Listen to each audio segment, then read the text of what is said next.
Let's be real. Starting, running, and scaling a coaching business can feel exhausting. I mean, you've got the marketing, the hustling, the selling, all that stuff you didn't realize you would need to master when you decided to start a coaching business. For anything like me, you started your coaching business to change the world, to improve the lives of others while improving your own.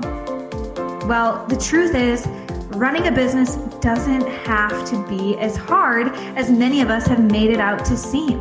And you don't even have to do all that hustling stuff if you don't want to. You really can get into flow, into your zone of genius, and get back to the work you were sent here to do.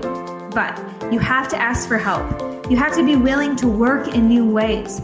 You have to be willing to open up your mind to mentors who might be doing it differently than you've ever considered. And you have to be willing to actually implement new ways of thinking and running your business. If you're up for that, stay tuned.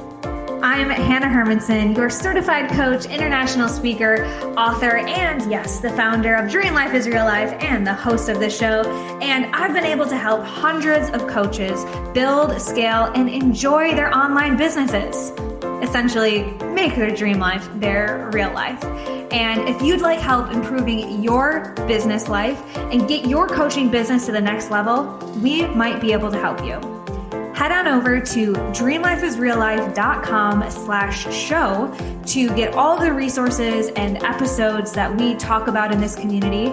You can join our Facebook community, you can find me on Instagram, but more importantly, if you're really ready to integrate what you learn here today and on other episodes, then you'll be able to set up a complimentary 10-minute chat with my team. Again, at dreamlifeisreallife.com/show, no strings attached. We love getting to know you and seeing what are the right next moves for you. But now let's get on to the show. In this podcast, you'll find the real people, concrete tactics, and weekly motivation and inspiration to make your dream life and business real. I started this podcast to bring you the role models that I never had. We talk to successful entrepreneurs, freedom seekers, business owners, and people living life on their own terms. To be a true leader, to create the legacy you desire, and to live in alignment, you need a tribe lifting you up. And I've made it my mission to be your tribe, to bring them to your ears at least, because after all, we are all in this together. Now, let's cue the music. Everyone, I am so excited that today we are hanging out with a new friend, Taylor Dadds. Taylor is located in Austin, Texas, where she is a health coach and recipe developer. She helps busy women find balance by simplified nutrition and lasting routines. She focuses on using simple, clean ingredients and creates meals that can be made easily for even busy people to maintain a healthy lifestyle. She also, with this health coaching opportunity has come her One Balanced Life blog and Instagram. And by growing her business, she's brought her Instagram following over 100K. And she also on her website has been able to monetize her blog to the point where she is running her health coaching business and lifestyle blog full time, which I think is a really big illusion for people. Just get a bunch of followers and a bunch of product and you're home by yourself all the time. No one quite knows how the whole influencer social media game is really played behind the scenes. So really excited to have you, Taylor, talk to us about both your coaching and your social media lives. Welcome. Yeah, I'm excited to be here. Yeah. So I always like to ask the question, growing up, did you think of yourself as, I'm going to monetize an Instagram account one day? Or how did you grow up to, have this profession? What brought you here? Oh my gosh. No, I still wake up some days and I'm like, wait, I do this? This is my job? It's crazy. I would have never imagined that this would be what I was doing right now. I was the same, like go to school, get a degree, get out of school and use that degree for my full-time job. So that was kind of how I grew up and what I thought I would be doing right out of school. And what came with that was I was in a job where I wasn't happy. I was just left really feeling unfulfilled. So that's when I started One Balanced Life, because I just needed like a creative outlet. Mm-hmm. I always, loved healthy eating and cooking, would just do it around my place as fun for me.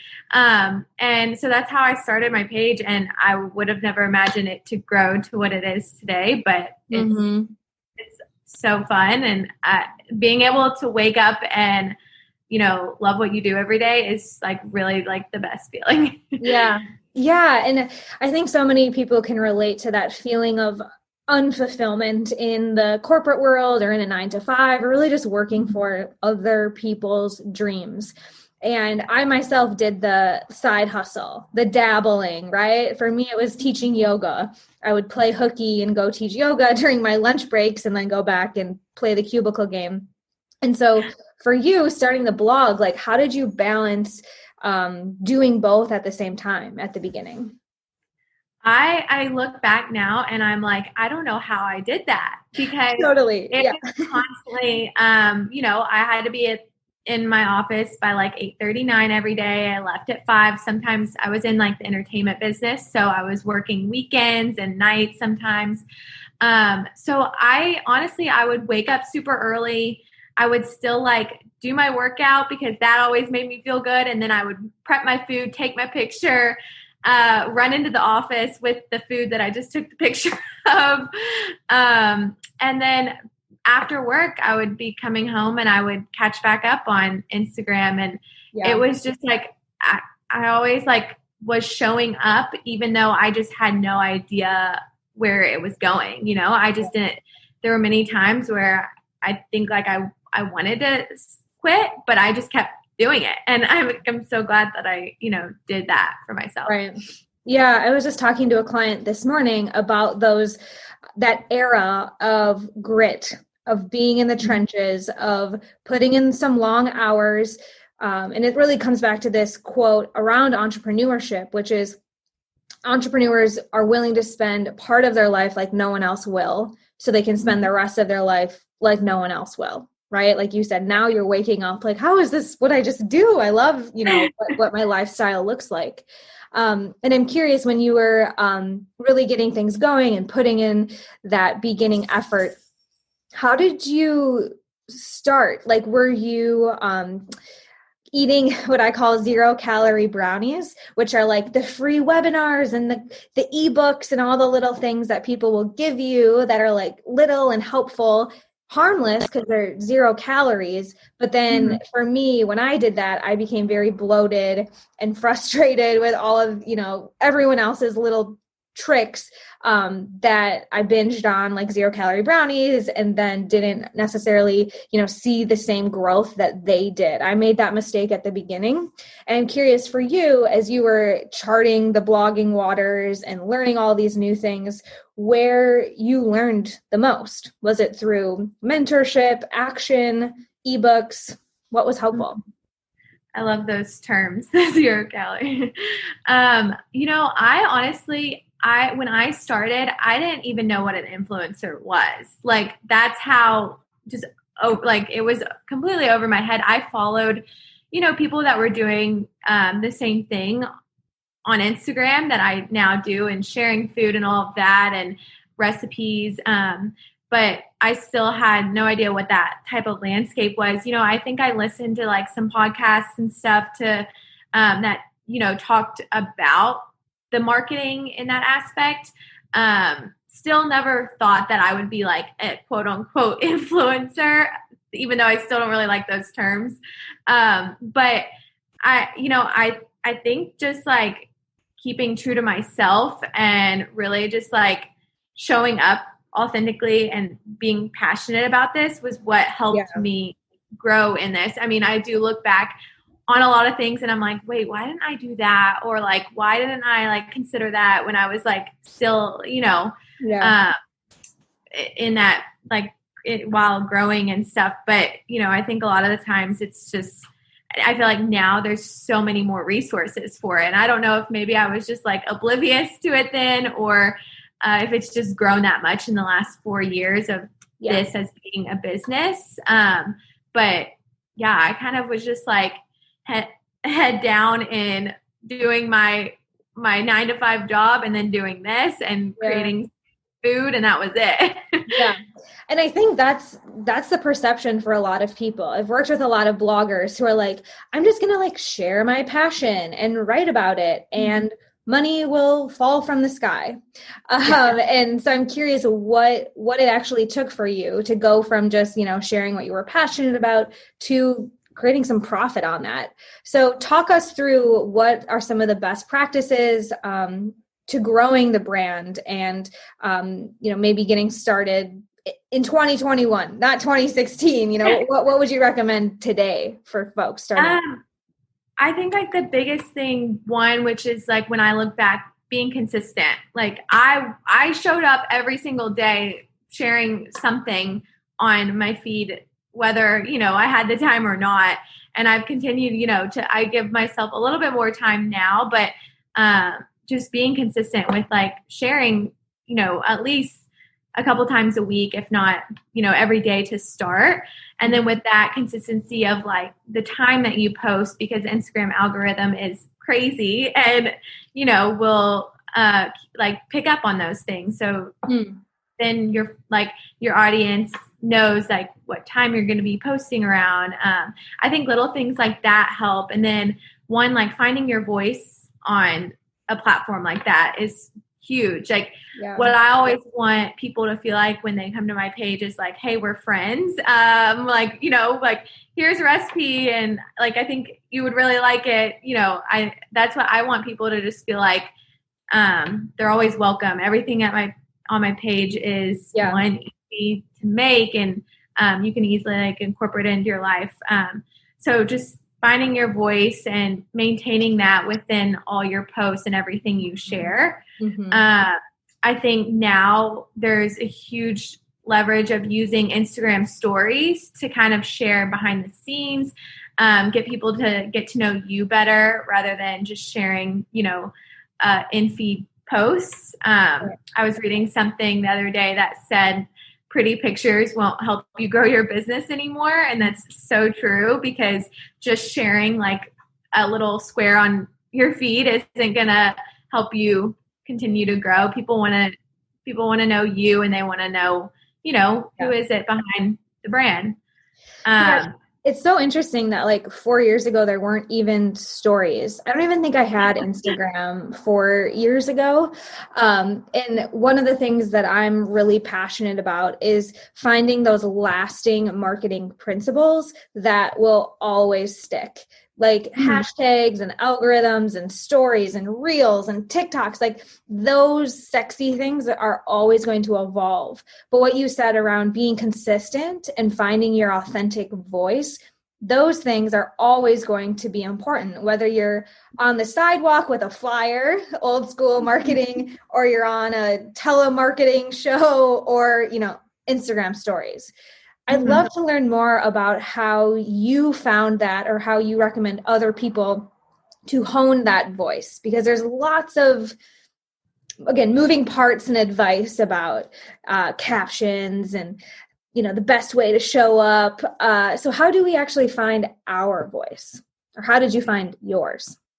I think like I got a tip one time, because honestly, stories were really hard for me and it's still hard for me, because I'm just like, why am I just doing a story of this thing, random thing, and because they started right when I was like, still, after I started my stuff. So, someone told me one, like, talking, like act like you're talking to your friend or something. And I think that's so great, because like, one, you're going to be so casual with your friend when you're like recording or something, like however you would speak that way.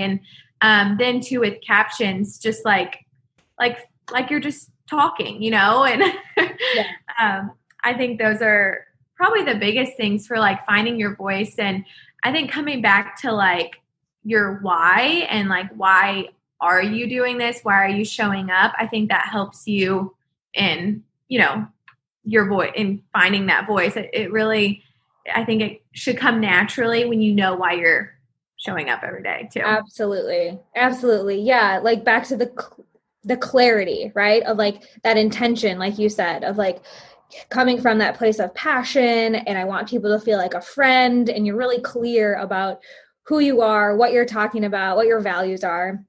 And then for us in our program, that's the first pillar, clarity. And then the second pillar is connection. Like, how do you authentically convey that?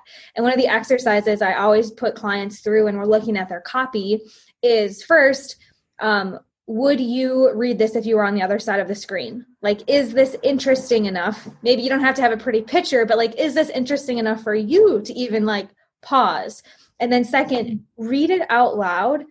And do you sound like you? Like, could you pick up the phone and read it and that would make sense? Or do you sound like someone else?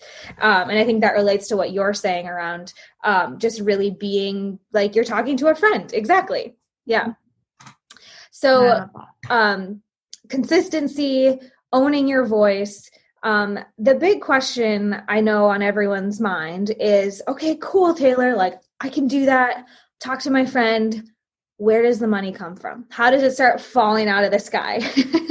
So you said you weren't even really thinking about that. So how did it come to be that this became something you were able to earn money from?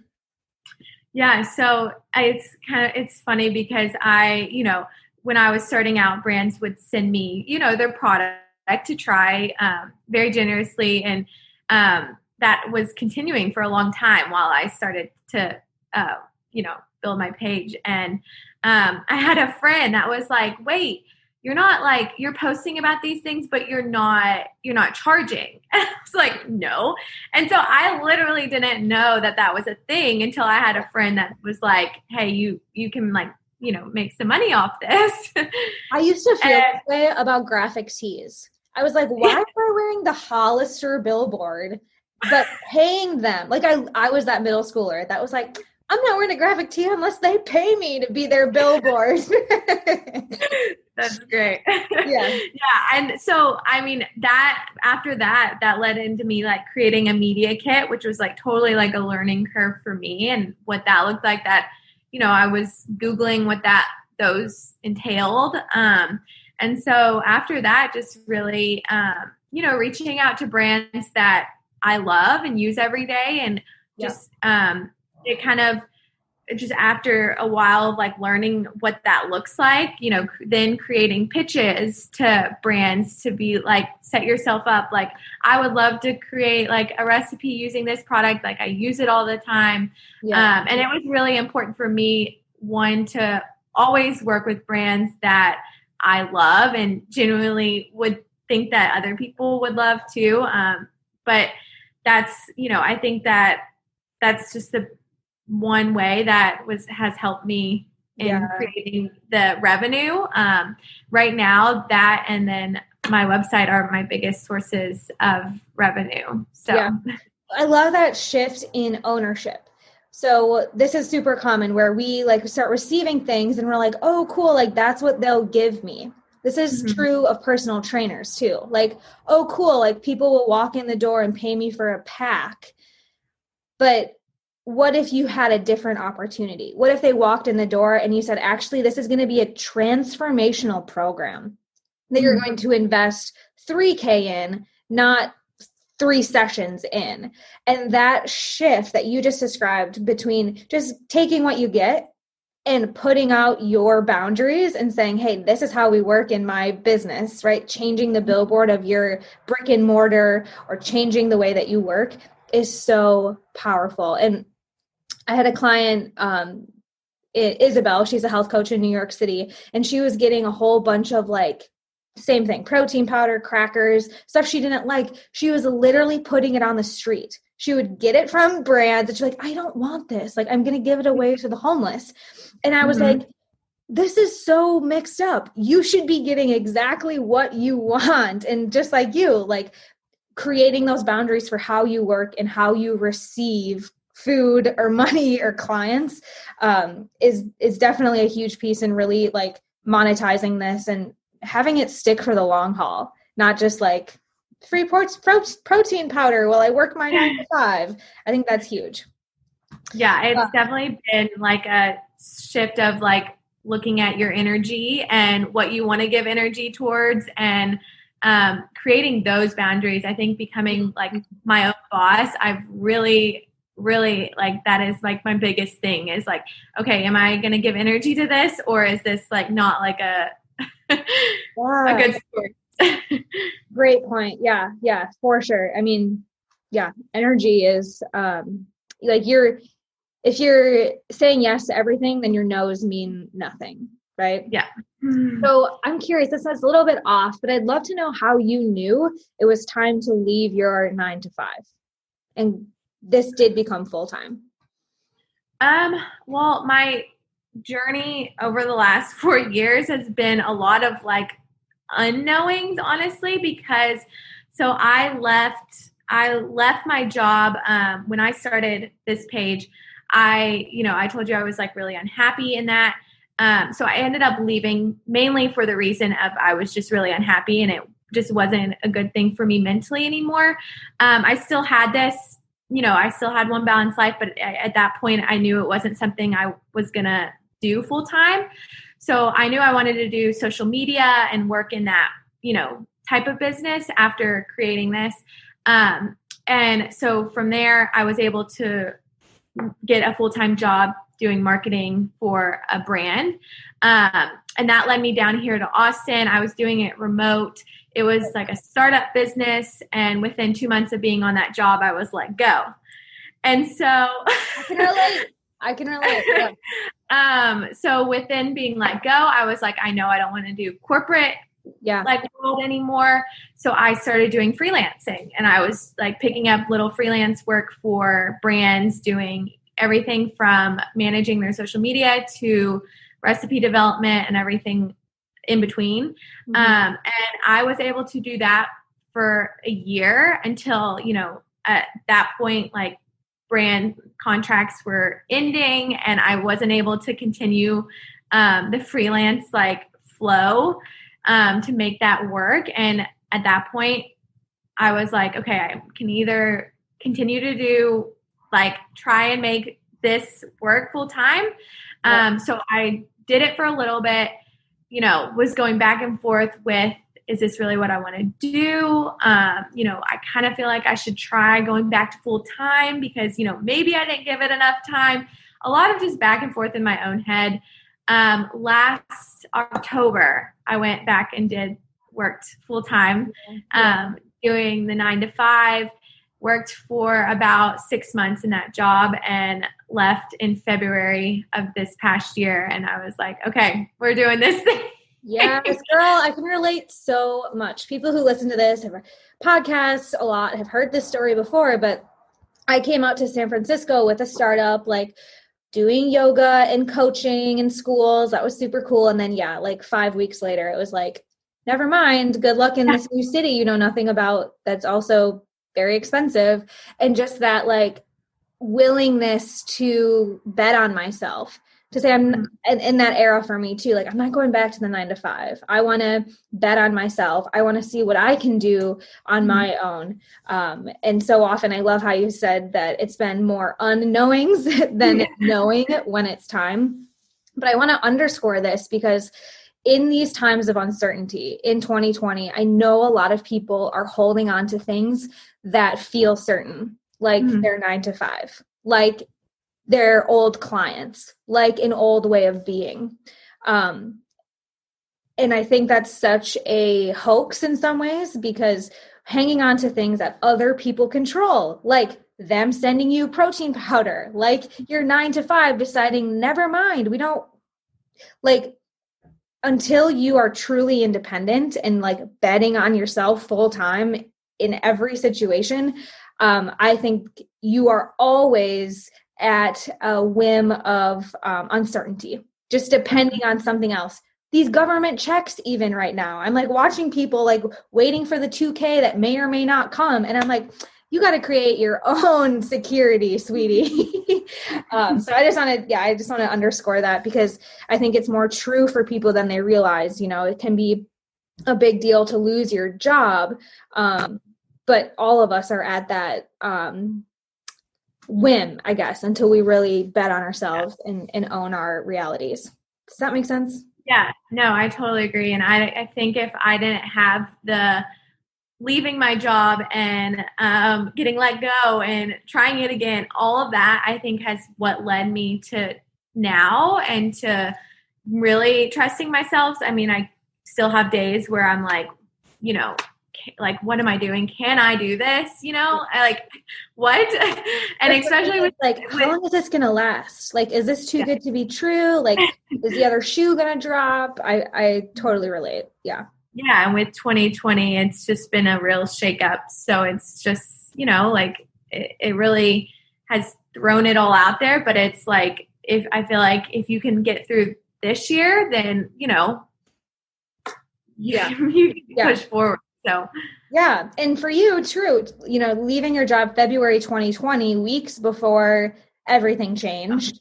Talk to us about how it has been this year, being full-time, being your own boss, and maybe some of the biggest lessons you've learned and really betting on yourself this year. Yeah. I mean, it's been definitely like a roller coaster of, some months feeling like, maybe I'm not going to be able to like pay everything because of, a lot of times I was losing contracts because of just, the way that the world was during March and April, like it's just been, it's been a constant just not knowing. But I think, just finding new ways to leverage your audience and really like be there during these hard times. And, I geared a lot of like my recipes toward using like pantry ingredients during the time when like we weren't able to do the grocery stores as frequently, and, maximizing what you can use in your fridge and really just like kind of thinking through different ways of, what people are looking for. And I think that's the greatest like good thing about like social media is, at that time people were really looking for those things. And so I was able to, during this last year still grow. And that was great for me and be able to still manage, doing this full time. Yeah. So, yeah, that's huge. And there's something else I want to highlight in what, in this conversation that I think a lot of people are curious about. And when you're saying, you were losing contracts or, opportunities were changing for you and you had to meet the changing needs of clients and readers and viewers. I guess the point I just want to highlight is that sometimes people think influencers just like get money thrown at them because they looked pretty in someone's shoes. But you're saying that like you were in like you have working relationships with these brands, like you're offering them value, you're helping them like create recipes. Is that right? I want to know a little bit more about what the actual monetization, like how that package looks, or what you're able to really offer people on the blog and Instagram.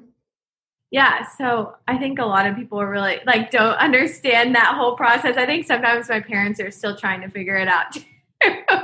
But what happens is like, usually a brand comes to you and they are like, hey, we have a product that we'd love to use, like have you use in a recipe or some way featured on your Instagram.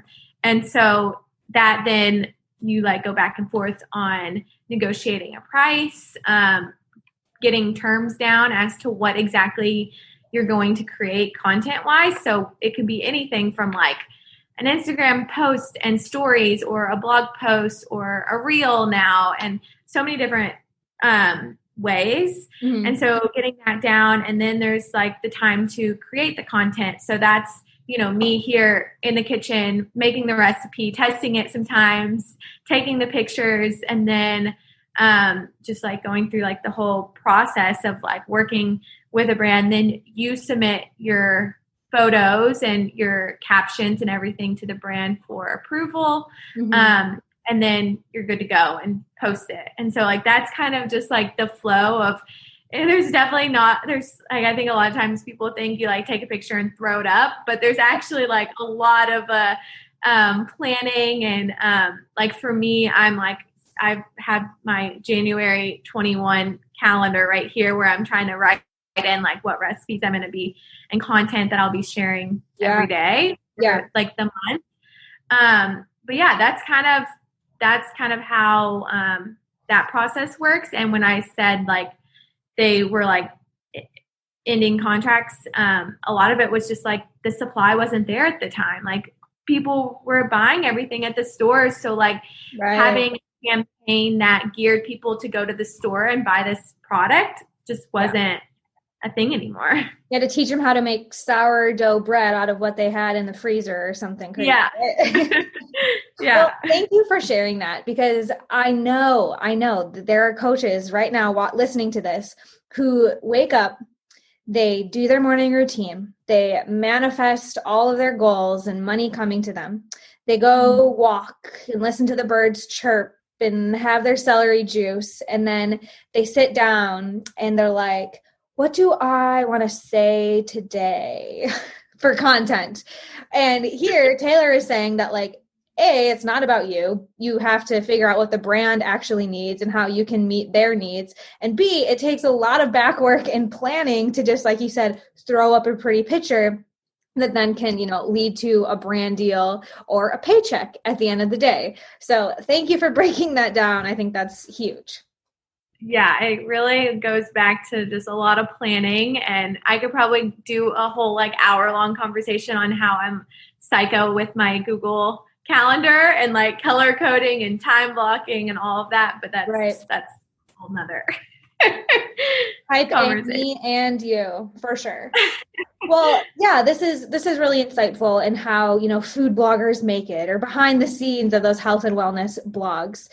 You have to create some sort of service. You have to have some offer, right? So whether that's creating recipes or helping brands get their word out, or also, Taylor, I know you also do health coaching. So helping people make these recipes at home. And I would love to know, just kind of in this last segment here, how the coaching piece has evolved as, everything else is kind of unfolded here. When did coaching come into the picture for you?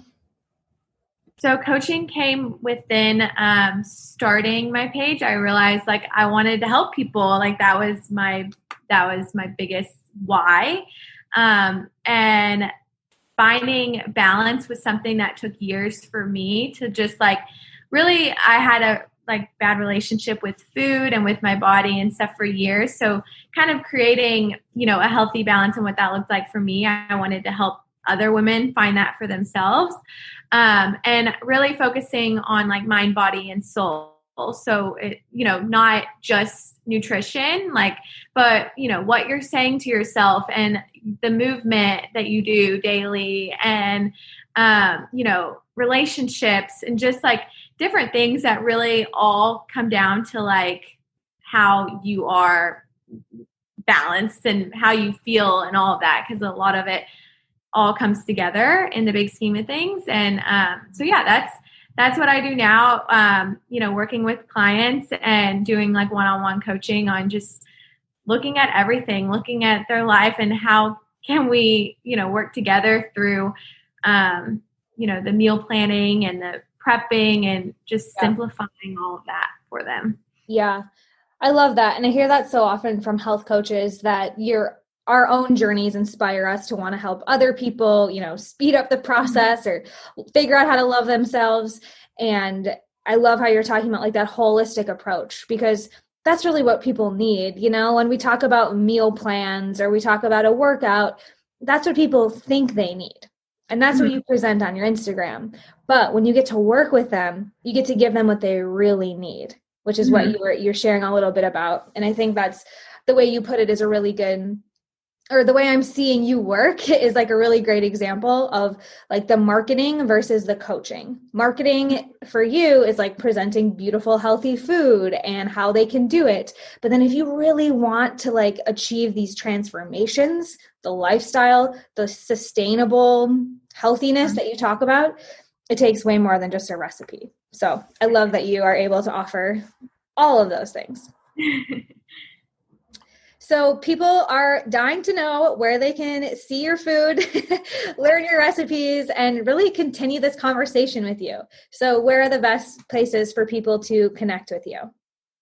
So I'm on Instagram at onebalancedlife, and then you can find me. My website is onebalancedlife.com, where I share all my recipes, just different like lifestyle tips and stuff too.